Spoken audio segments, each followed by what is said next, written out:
Hey everybody, Rob Maurer here, and today we are talking about part 2 of Elon Musk's interview on Automotive News' podcast, The Daily Drive. We also have some news on Gigafactories Berlin and Shanghai. Fiat Chrysler reported earnings on Friday, so we'll talk a bit about that, and some news on Ford as well.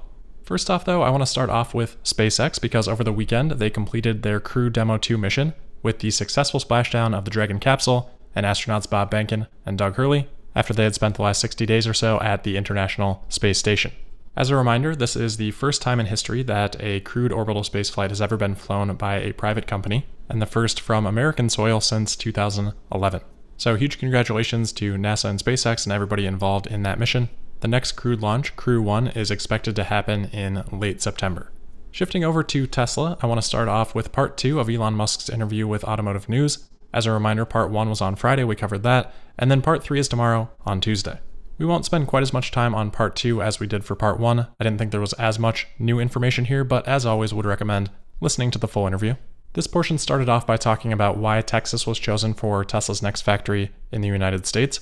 They talked about a lot of things we have mentioned, Texas being the second biggest market for Tesla vehicles, it's good for logistics, shipping to the East Coast.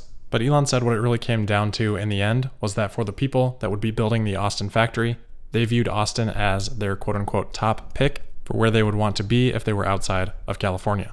On this point, he again emphasized how much design and engineering work goes into each new iteration of Tesla's factories, and it's not just a matter of copying and pasting their manufacturing lines, which I think we realize, but in hindsight, makes the progress at Gigafactory Shanghai and how quickly that came online even more impressive. The interviewer also asked Elon if there were more plans for another factory in the United States, and he said, yeah, he thinks at some point there will be a third Gigafactory, probably closer up northeast. And on the timeline, which you're probably going to see a lot of articles about, he said, quote, probably 4 or 5 years, end quote, then adding, quote, this is literally spur of the moment, rough guess, end quote. So I'd been seeing some speculation out there that even though Tesla picked Austin, that Tulsa would be getting a Tesla factory somewhat soon as well, just because of Tesla's hypergrowth ambitions. I think this can firmly end that speculation. And if we look at Tesla's growth ambitions of 50% compound annually per year, I think the timeline makes pretty good sense. That would have Tesla delivering about 4 million vehicles per year by 2025.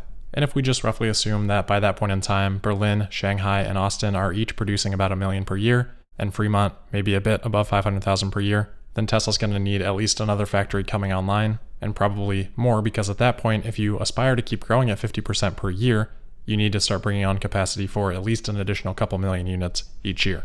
So I do think Tesla has a period here of 2 or 3 years where they can keep growing at 50% per year from Berlin, Shanghai, and Austin, building up those factories, maximizing throughput, and then I think they take the lessons learned over that period of time, ramping up those factories, and apply them into sort of a new batch, like we saw here, with 3 international factories announced within the span of a couple of years. I think the clumpiness of it in this case, where we did have those 3 factories announced, is due to Tesla's need to have globalized manufacturing and reduce those logistics costs. There's a huge benefit to making that happen as soon as possible versus focusing on building out maybe the footprint of one factory. But I think once that is accomplished, the focus can shift a little bit to maximizing those factories, because I think the production rate goals for those factories are to be well above and beyond the current 800,000 vehicles or so output from the leading factories of today. Anyway, next up they talked about Tesla's headquarters, and if Tesla was still considering moving that, Elon said it's going to require a lot more thought, and that, quote, long term, we'll have to see, end quote, but that certainly the headquarters for now and for some time into the future would be staying in California.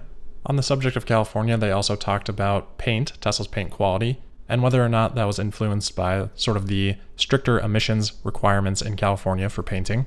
Elon did acknowledge that they have had issues with paint quality in the past, but that it's not the state's fault, and that he does actually agree with those stricter emissions requirements. But he did note also, quote, I think actually our paint quality right now is pretty good, to be clear, end quote, which I know is going to cause a lot of people to throw their arms up in exasperation. It seems like every day I get an email about Tesla's supposed quality issues on Model Y, but as Elon said, at the end of the day, it really comes down to customer satisfaction. That is really the final score on whether a customer is happy with their purchase, and consistently, Tesla achieves the top marks in this category. That doesn't mean that there are not still opportunities for improvement. I don't think anyone has failed to acknowledge that. And I think Tesla already has a very proven track record of making improvements to their product and the quality over time, with Model 3 being a perfect example of that.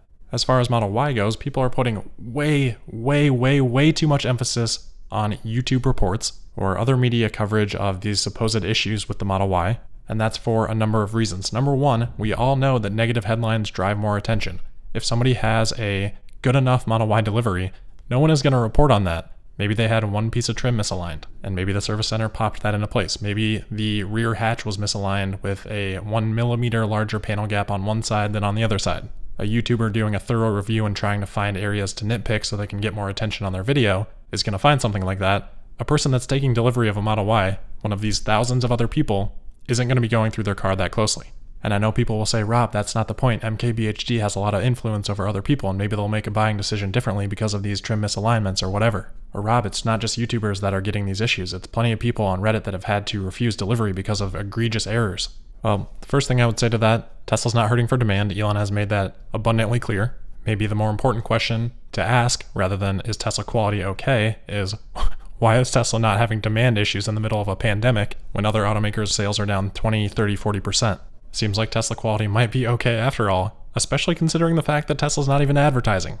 So many people seem to be worried about this based on anecdotal data with very little context about what's normal for a new car to experience, what sort of trim alignment issues or panel misalignment does BMW or Lexus deliver, and how frequent are those issues, or how frequently are those issues even caught? How often are those customers taking measurements and posting them up on YouTube? Because I have not seen a whole lot. And that doesn't mean that they're without issue, it just means that no one cares. Just like no one cares about the Model Y deliveries that are just fine.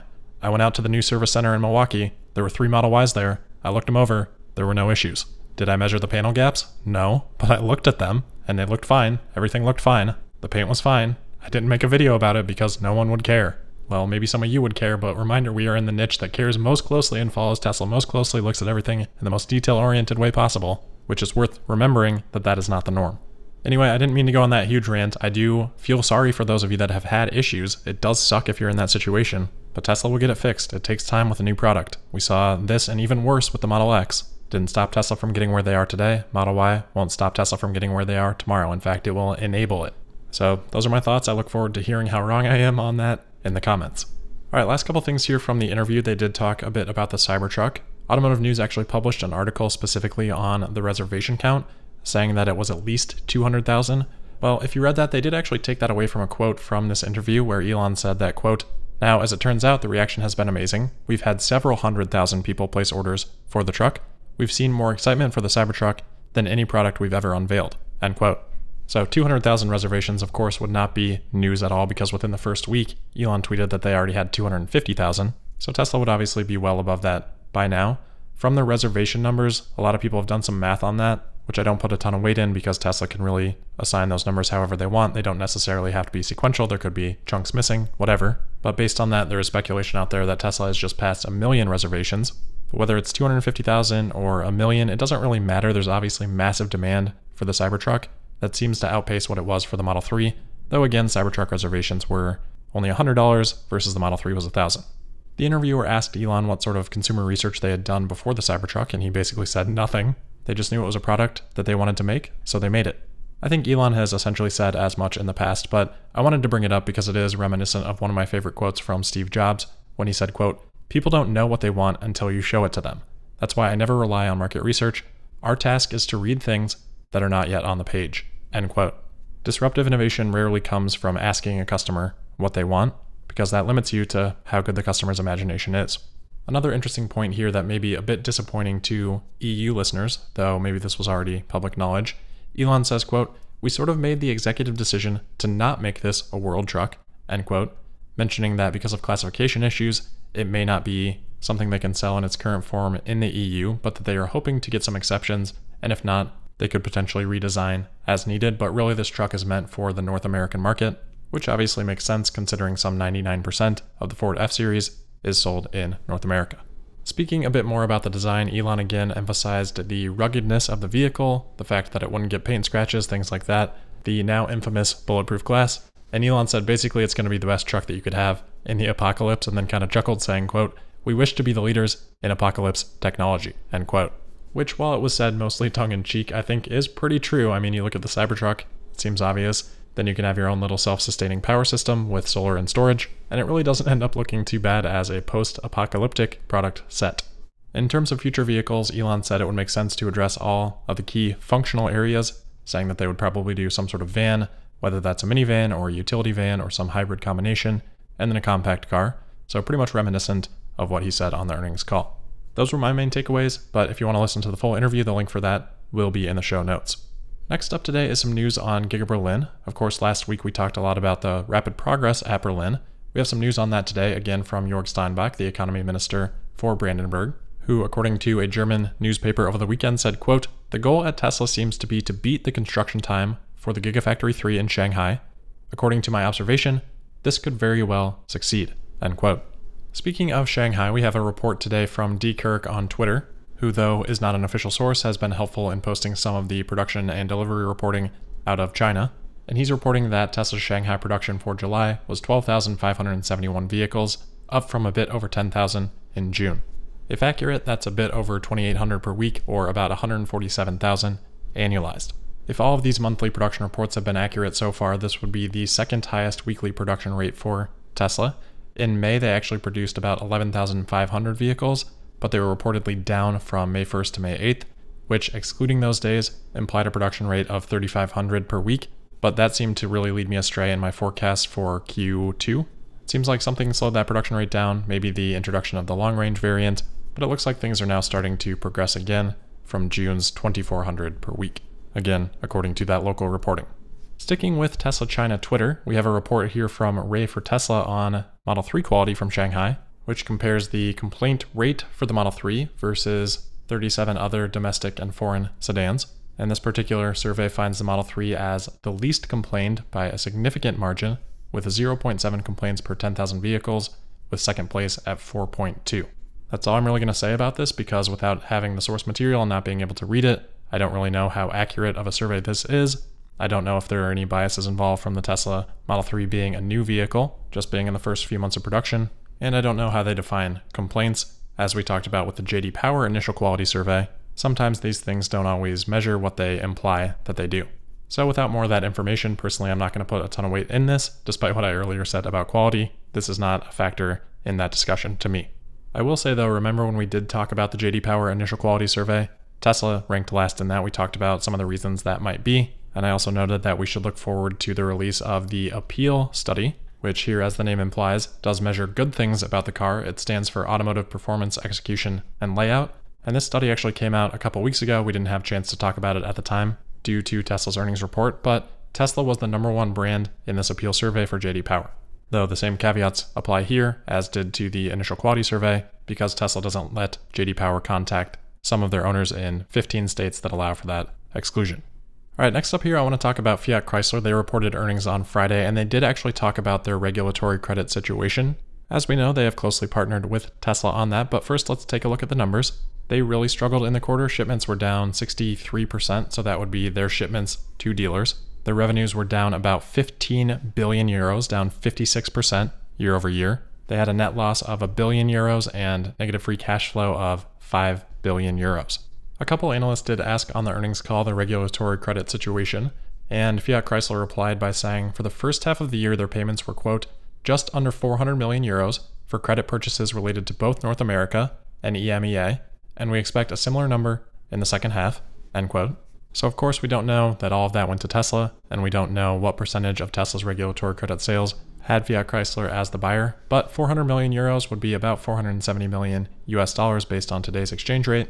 And if we exclude the $140 million of deferred regulatory credit revenue, which I'm not sure if we should exclude or include here, since that likely came from Fiat Chrysler as well, but if we do exclude it, then Tesla recognized about $588 million of regulatory credit revenue in the first half, and guided for a little over 200 million per quarter in the second half, though that was very rough guidance, but here it does match up pretty closely with what Fiat Chrysler is saying, which is basically 400 million euros for the second half of the year as well. So I'm guessing Tesla is basically just guiding for that, and then any other regulatory credit sales that they manage in the second half would just be on top. That's just kind of my take, but at least we do have a lot more clarity on the situation now. In terms of the longer term demand that Fiat Chrysler would have for regulatory credits, their CEO said that would depend on the region and on the timing of their merger with PSA, which I think they expect to lower the amount of credits that they will need, but said that, quote, but the anticipation was that as we get into 2023 in the US, we will basically be zero reliance on credits. Our electrified fleet will carry all of the burdens of compliance, And then in Europe, because of the focus that we have put in terms of electrification, by the time we get to end of 2021, as we enter 2022, we expect the fleet to be able to keep us fully compliant in EMEA as well, end quote. So that should give us a rough outline in terms of the credits that we should be expecting for Tesla to receive, but that is of course contingent on Fiat Chrysler hitting both their production and sales goals for electric vehicles within their fleet. Last quick thing here is a note on Ford. Last week, according to the Detroit Free Press, Ford confirmed that it had won permission from the U.S. Department of Energy to defer debt payments on a loan it received from the government in 2009 as a result of the economic crisis around that time. Ford notably did not go bankrupt during that period of time, but looks like they've yet to pay back that loan, which Elon Musk on the Part 1 interview with Auto News last week actually talked about how Tesla had paid off in 2013 early with interest and paid the prepayment penalty. Ford now deferring their payments even further. They were scheduled to owe about $600 million in both 2020, 2021, and then another roughly $300 million in 2022. So not surprised to see this. I think they're probably leveraging the coronavirus situation to defer whatever they can. The Detroit Free Press article talks about how there's an analyst looking at this saying that it may be a concerning sign for Ford investors.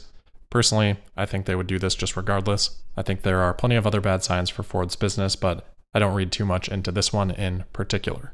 A bit disappointing that that exception was granted because I think that as it gets further deferred, becomes less and less likely to ever be actually paid back. Anyway, that will do it for today. As always, thank you for listening. Don't forget to subscribe, sign up for notifications, and make sure you're following me on Twitter at Tesla Podcast. And I'll see you tomorrow for the Tuesday, August 4th episode of Tesla Daily. Thank you.